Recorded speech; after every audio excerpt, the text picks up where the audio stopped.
Hello and welcome. Our battle is not against white people, but against colonial regime that has kept our people poor for generations. Those words were coined by one of the greatest sons of Africa, Mwalimu Julius Nyerere, the first president of Tanzania. And if you do not know who that man is, you're in for a good treat, because you're going to find out that he was quite an inspiration for our generation, for our people, and for generations to come. I wish he was still here with us to inspire us like he did. However, his life and legacy continues to inspire us. Today, I want to give you 5 fun facts about Mwalimu Julius Nyerere that I'm really hopeful they will inspire you if you are in Africa or from Africa or a lover and someone that really cares about Africa, that you can continue fighting for the economic freedom of our continent. Because even though supposedly we got our freedom in Africa, we still have economic slavery. Africa, in my opinion, is the richest continent in all of the world, in all of God's green earth. It is the most rich continent in minerals, resources, in wealth of all kinds. However, we still are the poorest people in the world. That's a puzzle that's hard to solve. Today, let's see if we can put one piece towards solving this puzzle. Mr. Julius Nyerere was born the son of a chief on a beautiful night in April 13, 1922, long time ago. He was born of a name that I will tell you in the end, and then they changed it to another name for a reason I will tell you in the end. He was educated through the colonial system. He had good education. He went to Scotland.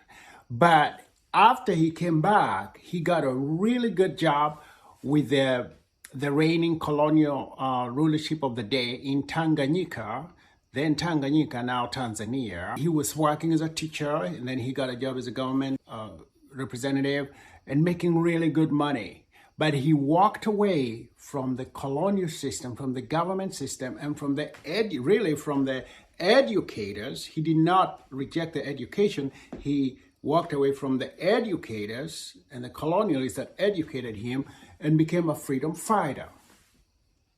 Now, to me, that's important because most of the other African leaders, rather than walk away from the system, they actually got bought by the system and they became defenders of colonial systems. Even after independence, there's so many of our leaders, unfortunately, that became the keepers of the colonial ways. Mobutu Sese Seko of Congo is a pretty good example because the West used him during the Cold War because the West they didn't really care about the freedom of Africa or the economic breakthrough of Africa. They just wanted to win the Cold War. Bokassa, who was also greatly used by the West and the colonial regime to keep Africa in bondage. But unlike most of those other leaders, this man actually stuck to his guns to the point where he was branded. I was surprised when I came to America to realize that some of the leaders we respect in Africa greatly, like Mwalimu Julius Nyerere and Nelson Mandela, back in those days, they were branded as communists. They were not communists. But the West wanted to do anything they can to make sure that anybody that does not 100% agree with the way they're doing things is not gaining any favor. And so they branded them as communists, even though these guys were not communists. All they wanted is to fight for the freedom and for the economic well-being of Africa. Is that too much to ask for? I guess not. But anyways, he was one of those leaders who stood to his guns. Fact number 2, after independence, Tanzania or Tanganyika became a haven of rest for all African fighters. And there was a section, I think it was called House Section 8, where, I may be wrong on that, but anyways, this is not a historical lesson, it is an inspirational moment. However, the facts are true. They opened up that area for all the freedom fighters. Eastern and South African freedom fighters came there, and they had a place to stay. They could be protected from all the colonial governments that were ruling their country while they prepared to fight, go back and fight for the freedom of their countries. And Mr. Nyerere actually assigned a salary to them. He gave them money. He gave them a place to stay, and he gave them money. So Tanzania played a very important role in the freedom for Africa. There's so much that you can see over there if you read through this history, how he protected different people and give them a place to prepare and to fight. He's a great spokesman for the freedom of all of Africa and not just Tanzania. He believed that all of Africa has to be free. Point number 3. Mr. Julius Nyerere actually married cross-culturally. He married a woman, Maria Nyerere, who is still an amazing woman to this day. She's still alive and serving in the Tanzanian government as a consul. She was not from his tribe. And legend has it that he did that because he wanted to make a point. And the point was that there is no tribalism in Africa.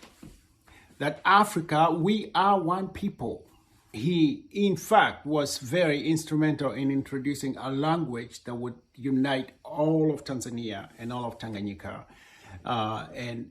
He wanted that to be the uniting force for all of Africa, which brings me to my 4th point, and that is he actually wanted and was fighting for the unity for a federal government of East Africa, which to this day I think was one of the most brilliant things that could have happened.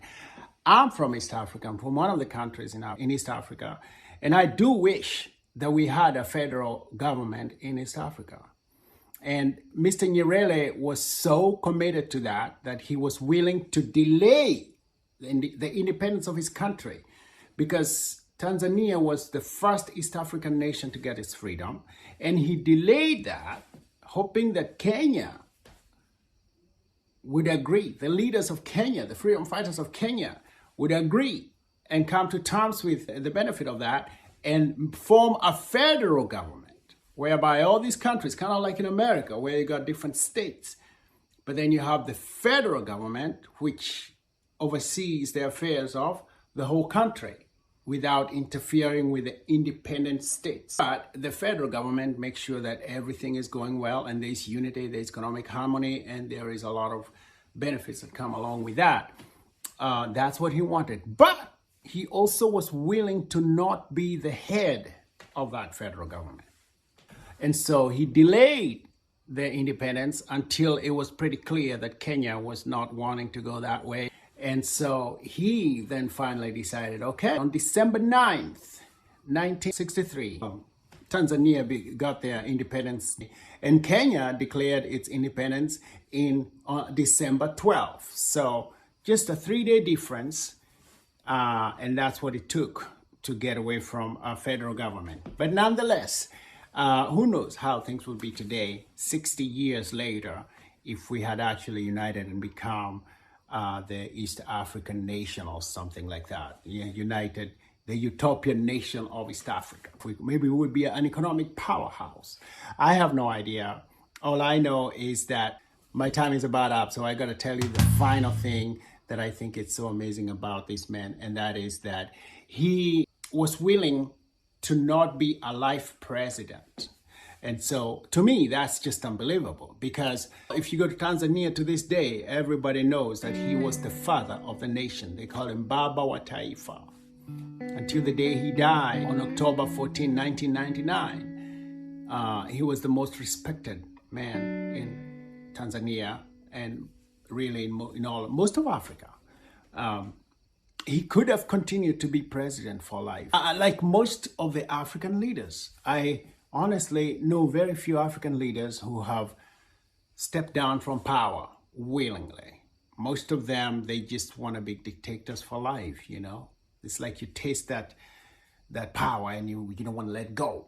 And Mr. Nyerere understood, just like Mr. George Washington back in the day, that absolute power corrupts absolutely. And some people do criticize him for staying too long, but I think what he was trying to do is bring the country to a place of economic stability and then pass on the baton.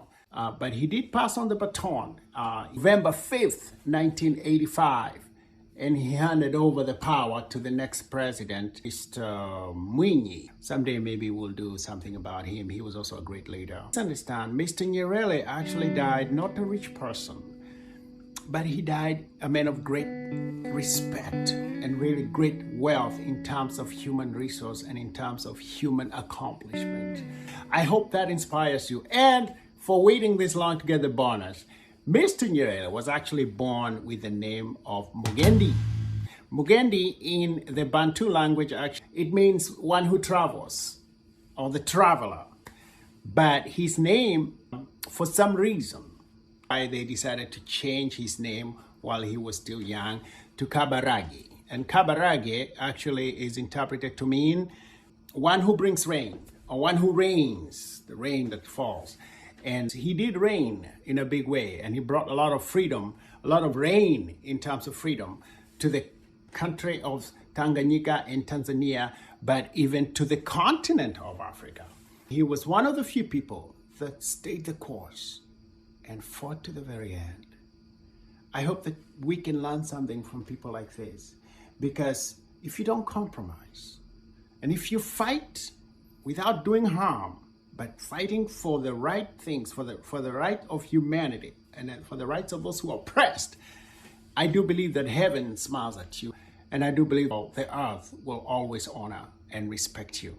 I want to end with this quote that I started with. Mr. Nyerere said that we are not fighting against white people. In other words, we are not fighting against other people. We're just fighting an oppressive system that allows some people to benefit and others not to benefit. We are better people than that. We are better people. Let's prove to the world we can rule ourselves without oppressing one another. And we can rise up, just like Mwalimu Julius Nyerere. And if you don't die rich, you will die with great respect from the world. You will die with a legacy that will remain until the end of the world. Like I'm preaching, I better stop right there. Thank you so much for being with me. Let me know what you think. And if you have any more facts about Mr. Nyerere that you think we can honor and respect his life and his legacy with right here, please put it down. And hopefully we can do another one at a future date. I thank you so much and have a wonderful time. Bye-bye now. Bye. I say bye-bye.